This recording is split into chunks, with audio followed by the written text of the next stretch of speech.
Dando sequência na nossa matéria, agora nós falaremos quem não será considerado empresário, ou seja, os excluídos do conceito de empresário. Eles estão listados lá no parágrafo único do artigo 966. Então, 966 traz o conceito de empresário e o parágrafo único fala dos que não poderão ser considerados empresários. Então, ele coloca lá, não será considerado, não se considera, empresário, quem exerce profissão intelectual de natureza científica, literária ou artística, ainda com concurso de auxiliares ou colaboradores, salvo se o exercício da profissão constituir elemento de empresa, ou seja, a organização dos fatores de produção. Eu preciso ter essa organização, ou seja, para poder constituir aí como empresa. A mera contratação de colaboradores, como o próprio parágrafo único traz, ele não enquadra como empresário. Ou seja, você pode, como pessoa física, como profissional liberal, você pode ter a contratação de outros profissionais que vão te dar suporte, que vão te auxiliar aí na atividade, na condução de sua atividade profissional. E aí nós destacamos o enunciado 194 da terceira Jornada de Direito Civil.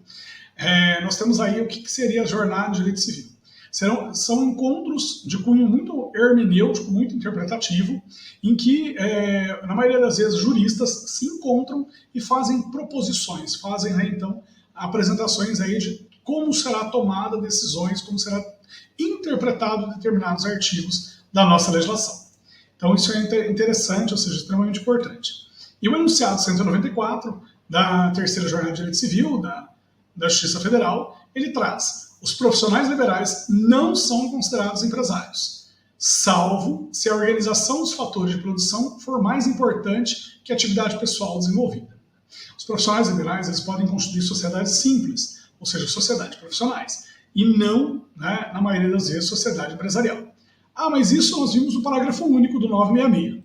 Mas é só, ou seja, é sempre isso? Não, calma. Se, eventualmente, a atividade profissional exercida pelos profissionais liberais, eles destituírem o caráter de serviço pessoal, aí nós poderíamos eventualmente ter.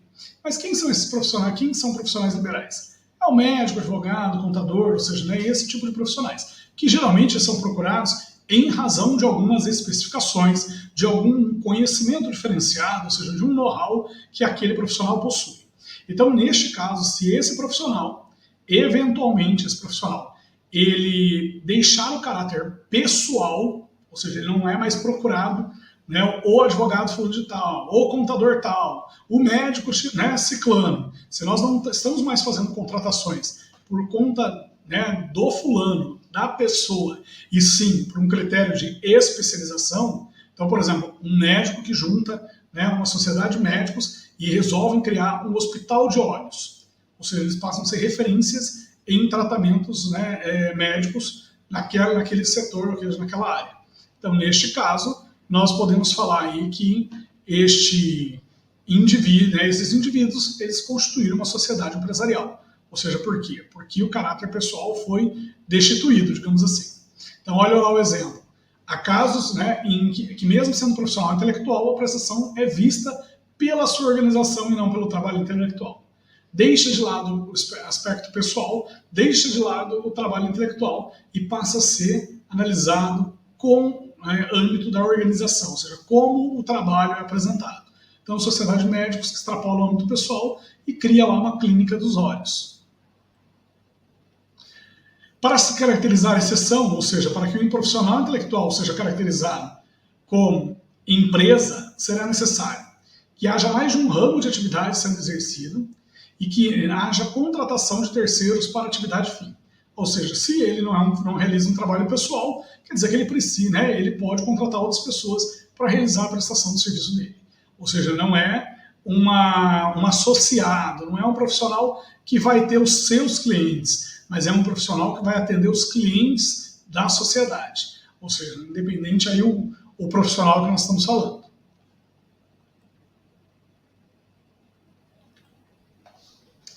A sociedade simples, lembra que são aquelas formadas por profissionais liberais com cujo objeto social é a exploração de suas profissões. Sociedade, contadores, administradores, esses estão excluídos. Por quê? porque ainda leva o critério pessoal na contratação. Então, se nós fôssemos aí diferenciar o que é de uma sociedade simples para uma sociedade empresarial, nós já vimos aqui que ambas têm finalidade econômica. Mas o que muda significativamente é que na sociedade simples ele é voltado para o exercício de profissão intelectual. E na sociedade empresarial, a atividade organizada para a produção ou circulação de bens. Ou seja, tem uma organização, né, que possibilita que outros indivíduos que não os sócios, que não os empresários, realizem a atividade. Além disso, quando, né, o assunto é atividade empresarial, né, o 982 do Código Civil também, né, traz aí algumas especificações. Salvo as exceções expressas, considera-se empresária a sociedade que tem por objeto o exercício da atividade própria do empresário, ou seja, né, sujeito a registro e simples às demais. Então vamos lá, registro para a sociedade empresarial e simples às demais. Qual que é o exercício, né, qual é o objeto, né, o exercício de atividade própria do empresário? É aquela atividade lá que nós falamos, econômica organizada para a produção ou circulação de bens ou serviços. Lembre-se, a interpretação do Código Civil ela precisa ser feita sistemática. Nós já vimos o 966. Então agora quando se fala de atividade, nós retomamos no 966 para fazer a nossa interpretação correta. O parágrafo único. Independente de seu objeto, considera-se empresária a sociedade por ações e simples a cooperativa. Então, também é reconhecido como sociedade, embora tenha alguns autores, como por exemplo, se você pegar autores como o Flávio Tartucci, defende a ideia de que é uma natureza sui generis, mas aí vai depender da linha que você se vincula. Isso aqui a gente já falou. Então. Além disso, vamos lá. A primeira jornada de direito civil, lá no enunciado 54, menciona: é caracterizador do elemento de empresa a declaração da atividade fim, assim como a prática de atos empresariais. Ou seja, eu tenho que estar voltado para a atividade fim. Essa organização tem que, de certa maneira, os profissionais que trabalham ali, eles têm que exercer a atividade, né, em prol, né, da produção e circulação de bens ou serviços.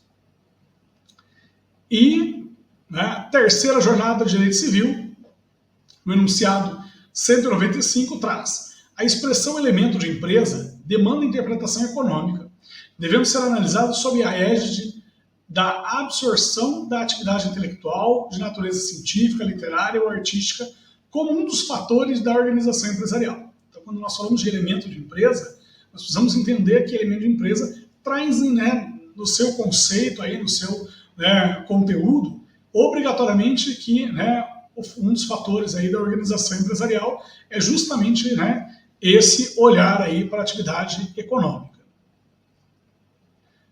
O conceito de empresa é estritamente econômico e ele está, de certa maneira, uma combinação, né, do próprio artigo 966, que fala da atividade econômica organizada, e do artigo 982 do Código Civil, que fala de sociedade empresária. No 982, ele menciona que a sociedade empresária ela tem por objeto o exercício da atividade do próprio empresário. Mas quem fala qual é a atividade do empresário é o 966, que fala que é a atividade de, né, produção, circulação de bens ou serviços.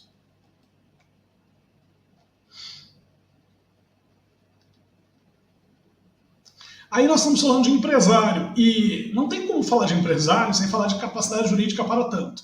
O empresário precisa ter capacidade jurídica, o empresário precisa ter respaldo na sua atuação. Tá? Então, ele precisa ter, né, assim, elementos mínimos, né, para tanto. E aí nós precisamos falar de capacidade jurídica. Nós já falamos de capacidade jurídica, nós já falamos de personalidade jurídica em aulas anteriores, e agora nós vamos falar de capacidade jurídica. Mas que tipo de capacidade jurídica? Nós vamos falar, né, vamos dizer assim, a primeira etapa, ou seja, ainda embrionária, aquele olhar, vamos dizer assim, mais simplório. Quer dizer que para constituir negócio jurídico, para constituir uma sociedade, eu preciso ter capacidade. Né? Ou seja, é imprescindível que, como negócio jurídico sendo celebrado, eu preciso ter a capacidade. E olha o que o Valdo Fazio estabelece lá no seu livro Manual de Direito Comercial. Todo Todo ato jurídico tem como condição primária de validade a capacidade de quem o pratica. Para ser reconhecido, então, a validade, eu preciso reconhecer que os sócios que compuseram ali a atividade possuem capacidade. Ok? Vocês vão ver que em muitos casos nós temos aí a possibilidade de autorização judicial, né, mas né, não é a regra. Tá, gente? Então, a regra é ter capacidade obrigatoriamente. Continuando, a regra é que as pessoas absolutamente incapazes, não autorizadas judicialmente, não podem ser empresários. Tá? Então, e quem é o incapaz absolutamente? Antigamente nós tínhamos, antes da reforma do Código Civil, nós tínhamos algumas ponderações. Aliás, antes da reforma não, antes da inserção do Estatuto da Pessoa com deficiência, com necessidades especiais, hoje já chamado como deficiência, portador de cuidados especiais, o PCD, então mudaram essas nomenclaturas ao longo do tempo. Então eles acabaram sendo retirados do Código Civil lá do artigo 3º. E qual o critério que ficou? Ficou um critério apenas temporal, ou seja, apenas de tempo. Então apenas vamos dizer assim, um período de tempo, um lapso temporal que vai delimitar se a pessoa é absolutamente incapaz ou não é absolutamente incapaz. E aí nós temos que será considerado absolutamente incapaz os menores de 16 anos. Está lá no artigo 3º. São absolutamente incapazes de exercer pessoalmente os atos da vida civil os menores de 16 anos. Claro que a gente vai considerar o menor de 16 anos ele é incapaz, mas se ele eventualmente herdar uma atividade empresarial porque o seu pai constituiu e o pai vindo a falecer deixou a sociedade para este filho, aí não haveria qualquer problema. Por quê? Porque é uma atividade em curso, em funcionamento. E vai ter alguém aí representando os interesses do menor.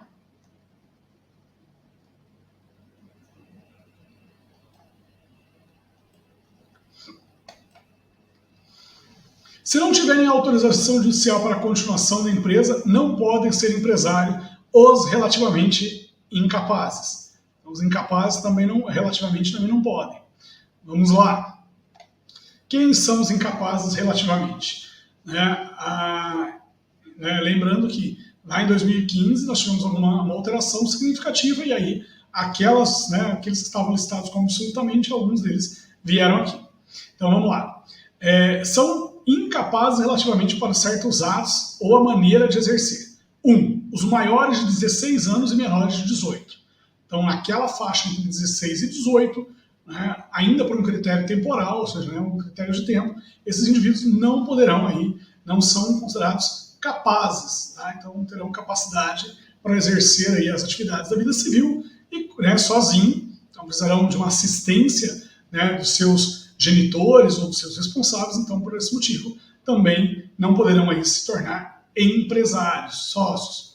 2. Os ébrios habituais e os viciados em tóxico. Então, os indivíduos que são ébrios, ou seja, aqueles indivíduos que bebem com frequência, ou viciados, ou seja, aqueles que têm uma doença comprovada, ou seja, a ideia é aqueles indivíduos que têm uma certa debilidade no seu discernimento. Então, esses estão na condição aí de incapazes relativamente. Terceiro, aqueles que por causa transitória permanente não puderem exprimir sua vontade. Então, indivíduo que tem aí uma dificuldade, aconteceu alguma coisa, teve, vamos dizer assim, um derrame, teve uma doença que incapacitou, uma demência, alguma coisa assim. Então, neste caso, ele não consegue exprimir a sua vontade, então ele estaria excluído, estaria na condição de incapaz relativamente. E quarto, os pródigos. Então, também os pródigos estão lá listados no inciso 4º, ou seja, aqueles indivíduos que estão gastando em demasia, ou seja, aqueles indivíduos que não têm, vamos dizer assim, muito controle com a sua vida civil. Então, este caso também aí está listado. E o parágrafo único. A capacidade dos indígenas será regulada por legislação especial. Lembrando que os indígenas têm um caráter extremamente protetivo em relação a eles, principalmente por quê? Porque eles se encontram afastados do convívio em sociedade, da nossa sociedade, não que eles não tenham uma sociedade, mas da nossa tipo de estruturação social. Então, por esse motivo, eles são protegidos, né, pelo nosso ordenamento jurídico.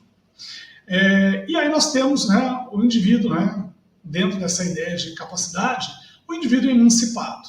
Quem é o emancipado? É aquele indivíduo que maior de 16 anos, né, e eventualmente, né, menor que 18, ele acabou atingindo aí só um minutinho. Ele acabou atingindo aí uma renda própria, ou conseguiu por formatura, ou conseguiu por declaração de vontade aí dos seus pais, ou pelo casamento. Ou seja, a emancipação é a possibilidade de um indivíduo que era considerado incapaz, né, se torne, né, relativamente incapaz, se torne capaz, né, e aí esse critério é aplicado obrigatoriamente aí pela idade. Ou seja, né, os outros critérios transitórios, as outras situações, basta, né, o indivíduo ter a cura, ou seja, ter a superação. Se for, né, temporária, ele estaria então aí, vamos dizer assim, reabilitado para o exercício da atividade, das atividades civis, ou seja, da ordem civil, e consequentemente da atividade empresarial também. Artigo 5º fala então do término da capacidade. Ele menciona, ó, a menoridade cessa aos 18 anos completos, quando a pessoa fica habilitada à prática de todos os atos da vida civil. Ou seja, ele tem capacidade plena.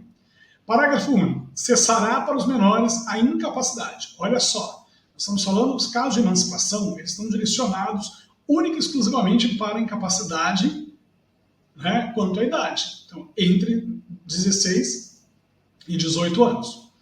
1. Pela concessão dos pais ou de um deles, na falta do outro, mediante instrumento público, independentemente de homologação judicial, ou por sentença do juiz, ouvido o tutor, se o menor tiver 16 anos completos. 2. Pelo casamento. Tá? 3. Pelo exercício de emprego público efetivo. 4. Pela colação de grau em curso de ensino superior. E 5º, pelo estabelecimento civil ou comercial ou pela existência de relação de emprego, desde que, em função deles, o menor, com 16 anos completos, tenha economia própria. Vamos a cada um deles. O primeiro, pela concessão dos pais, ato de vontade, manifestação de vontade dos pais em conceder emancipação para o seu filho. Então eles vão ao cartório e, por instrumento público, eles reconhecem, eles, né, emancipam o seu filho. Então eles tornam o filho, né, cessa a menoridade, ou seja, cessa a incapacidade, consequentemente ele torna o filho maior, ou seja, capaz em menos tempo, ou seja, com reduzido tempo. Segundo, pelo casamento. Mas é possível pelo casamento? Gente, a idade, né, núbio, né, a idade reconhecida para o casamento, ela é considerada a partir dos 16 anos, a gente já considera a possibilidade para o casamento. Que mais? Hoje não é tão usual. Hoje, vamos dizer assim, caiu em desuso, mas antigamente nós tínhamos casamentos extremamente precoces, ou seja, que pessoas acabavam se casando, seja por gravidez, seja por, né, situações aí de honra familiar, ou seja, houve o tempo em que os casamentos eram forçados, negociados, e aí muitas vezes casava-se muito novo. 3. Pelo exercício de emprego público efetivo. Se o indivíduo for concursado, passar no concurso público, ele pode atingir também a emancipação. Tá? 4. Pela colação de grau em curso de ensino superior. Então, falar assim, professor, mas dificilmente a pessoa consegue concluir um curso no ensino superior. Dificilmente em condições normais. Mas se o indivíduo tiver, vamos dizer assim, acesso a um tratamento diferenciado, por ele ter altas habilidades, ter, vamos dizer assim, né, uma condição aí de gênio, né, de diferenciações aí de compreensão, né, então, assim, dos seus estudos, ele conseguir realmente, né, ter aí condições de progressão, ele pode fazer eventualmente uma faculdade em menos tempo e acabar aí se formando e, consequentemente, sendo emancipado. E o último ali, pelo estabelecimento civil ou comercial ou pela existência de relação de emprego. Estabelecer uma atividade empresarial possibilita, sim, que o indivíduo se torne emancipado, ou seja, uma das causas ou uma das justificativas para a emancipação. Tá? Então, estabelecimento civil ou comercial pela existência ou pela existência, de relação de emprego. E o final fala, desde que tenha economia própria. desde que tenha condições de subsistência. Então, neste caso, nós vamos garantir, aí, nós vamos reconhecer a capacidade jurídica deste empresário, ou seja, desse indivíduo.